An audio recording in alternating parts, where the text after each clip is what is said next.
مەسعود بارزانی دەتوانێت لە دەستپێشخەری زۆرینەی پەرلەمانی فراوان سەرکەوتوو بێت؟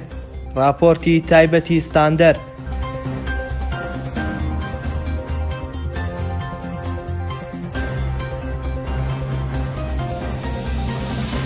مەسعود بارزانی کە لە 2 ڕۆژی ڕابردوو بەنیهێنی و دوور لە چاوی کامێراکان چۆتە ئێران، وەک میدیاکان ئاماژەی پێدەکەن بە ئامانجیەوەیە دەستپێشخەریەک ڕابگەێنێت بۆ دەرباسکردنی عێراق لەو چەقبەستوویە سیاسی تێککەوتووە.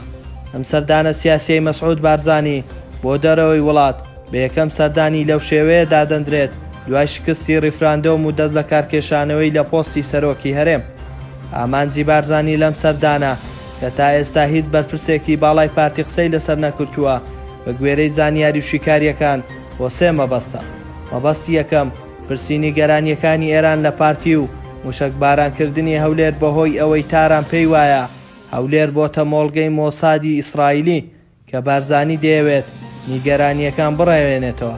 مەبەستی دووەم هاتنە پێشی تورکیا و هەوڵ بۆ ڕێکەوتن لەگەڵ بەغدا و لە قالبدانی سیاتری پارتی و حکوومەتی هەرێم.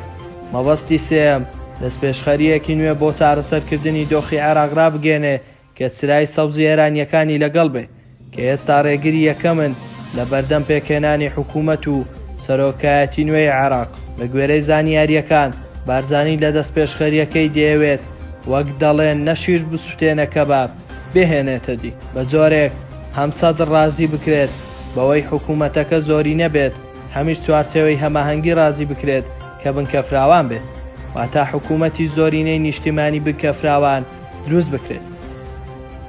ئەویش بە سوود وەرگرتن لەوەی بەشێک لە لایەنەکان پێش وەختە بڕیاری بوون بە ئۆپۆزیسیۆنیان داوە.